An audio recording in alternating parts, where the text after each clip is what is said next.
Assalamualaikum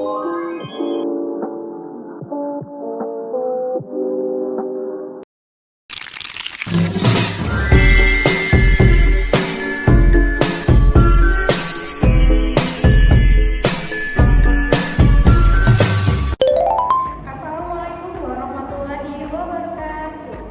Halo anak-anak, gimana kabarnya hari ini? Apakah kalian sudah siap untuk belajar? Oke, sebelumnya perkenalkan nama kakak Elma Rosa dengan NPM 2286206064. Di sini kakak tidak sendiri, kakak ditemani oleh teman-teman kakak yaitu ada. Hai, perkenalkan nama kakak Wahyu Sukmawati dengan MPR 22862064. Nah, di sini kakak tidak hanya berdua saja ya, kakak ditemani oleh teman kakak yaitu ada. Hai, perkenalkan nama kakak Arin Dahlia Nisa dengan MPM 2286206027. Oke anak-anak, hari ini kita akan belajar tentang nilai tempat bilangan. Apakah anak-anak tahu apa itu nilai tempat bilangan? Jika belum, mari kita belajar bersama-sama tentang nilai tempat bilangan yang akan dijelaskan oleh Kak Wahyu Sukmawati. Oke, di sini kakak akan menjelaskan tentang nilai tempat bilangan. Nilai tempat bilangan itu nilai dari suatu bilangan tertentu. Biasanya nilai tempat bilangan dimulai dari sebelah kanan. Mengapa nilai dari sebelah kanan akan dijelaskan oleh kakak Arif. Nah, di sini kakak akan menjelaskan mengapa nilai tempat bilangan itu harus dimulai dari sebelah kanan. Karena nilai tempat bilangan dari yang sebelah kanan itu adalah nilai yang paling kecil dari nilai-nilai bilangan yang lainnya. Jadi, nilai tempat bilangan itu harus dimulai dari sebelah kanan. Nah, di sini kakak akan menjelaskan contoh dari nilai tempat bilangan. Contohnya angka 624. Nah, mengapa nilai tempat bilangan itu harus diawali dari sebelah kanan? Karena bagian sebelah kanan ini yaitu menunjukkan nilai paling kecil dari nilai-nilai yang lainnya. Jadi, nilai angka 4 ini termasuk ke dalam nilai satuan. Dan nilai angka 2 ini termasuk ke dalam nilai puluhan. Selanjutnya, nilai angka 6 ini termasuk ke dalam nilai ratusan.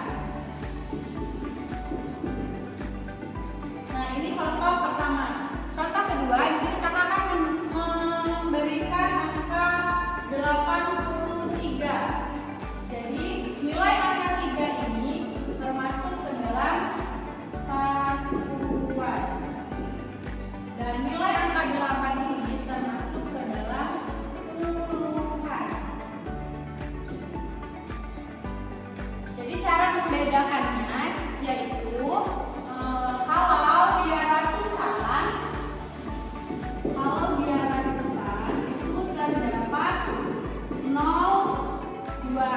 Kalau dia puluhan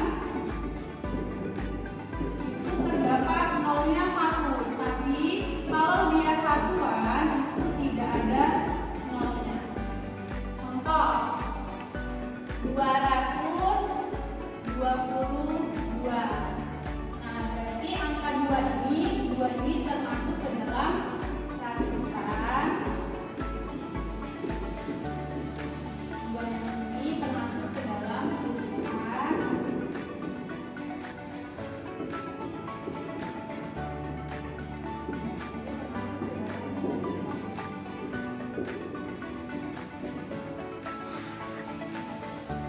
Nah, selanjutnya yaitu kalau belum paham, di sini kakak akan memberikan contoh satu lagi. Contohnya 831. Nah, jadi angka 1 ini ingat yang sebelah kanan tadi itu harus diduluin karena itu angka yang paling terkecil dari angka-angka yang lainnya. Jadi angka 1 ini termasuk ke dalam satuan. Angka 3 ini termasuk ke dalam puluhan. Dan yang terakhir yaitu angka 8 ini termasuk ke dalam dalam ratusan. Nah, mungkin cukup itu saja yang dapat kakak sampaikan, kurang lebihnya mohon maaf. Nah, di sini kakak akan membuat pertanyaan buat adik-adik, yaitu materi tentang ratusan, puluhan, dan satuan. Yang nomor 1. Terus 21.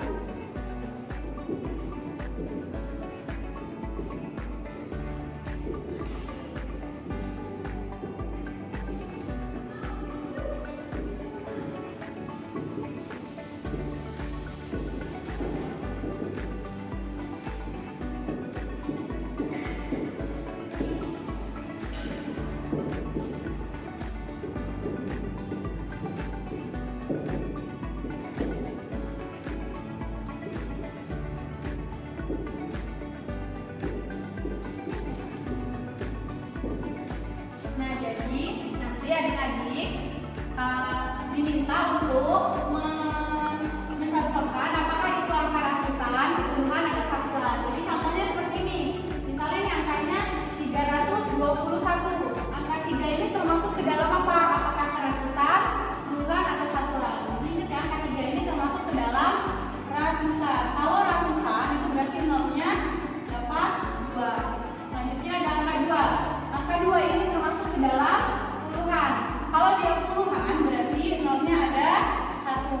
Dan yang terakhir lagi satuan. Kalau satuan itu tidak ada nolnya. Nah, sekarang ibu minta buat kakak Elma buat mencontohkan adik-adiknya dalam bentuk apa. Persilakan.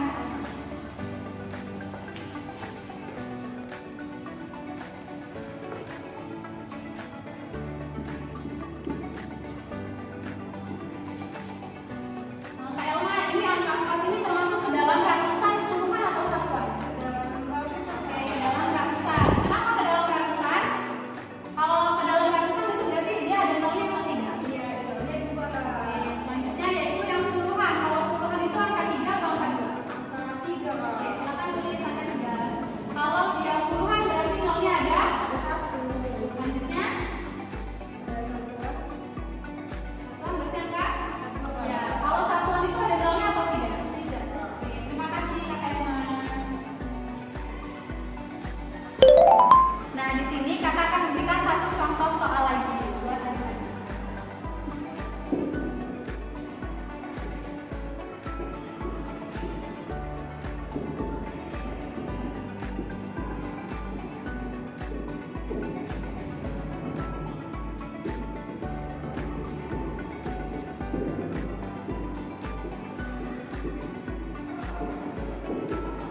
Oke, kepada kakak Sukma, kami persilahkan untuk mencoba menjawab.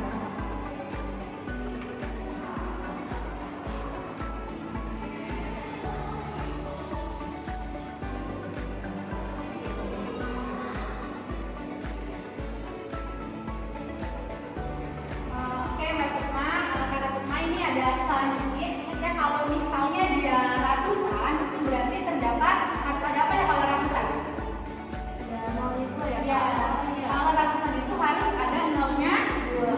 Kalau dia puluhan, nolnya harus ada 1. Kalau dia satuan berarti itu tidak ada nolnya. Jadi yang benar seperti ini, ingat ya. Jadi kalau dia ratusan itu ditambah nolnya 2. Kalau dia puluhan itu berarti ditambahin nolnya 1. Kalau dia satuan itu tidak ada nolnya. Terima kasih.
itu puluhan, ketiga itu ratusan. Mari kita hafalkan. Satuan itu paling kanan, ratusan paling kiri, lalu lima puluhan, puluhan di antaranya. Hore! Oke anak-anak, di sini kakak-kakak membawa sebuah media pembelajaran yang diberi nama kantong bilangan agar anak-anak lebih paham tentang nilai ratusan, puluhan, dan satuan. Jadi anak-anak bisa maju ke depan, mengambil salah satu stick yang telah disediakan kakaknya. Kita coba dulu ya. Nah, kakak sudah mengambil salah satu sticknya. Ya, jadi lalu anak-anak itu silakan melihat apakah nilai yang diambil sama kakaknya ini termasuk ke dalam nilai ratusan, puluhan, atau satuan. Tapi ingat ya anak-anak, kalau dia nilainya ratusan itu berarti terdapat angka nolnya 2. Kalau dia nilainya puluhan itu berarti terdapat angka nolnya 1. Tetapi kalau dia satuan itu tidak ada nolnya. Coba Kak Elma dilihat apakah itu ada nolnya atau tidak. Nah, berarti tidak ada nolnya, jadi termasuk ke dalam nilai satuan. Ini masukkan ke dalam kantong satuan. Masukkan lagi Mbak Elma. Boleh satu kali lagi ya, kita coba. Nah, kita satu lagi. Nah, kalau yang ini ada nolnya 2. Berarti kalau ada nolnya 2 termasuk ke dalam ratusan, puluhan, atau satuan Kak Elma. Wah, nolnya 2 ya, berarti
Thank you.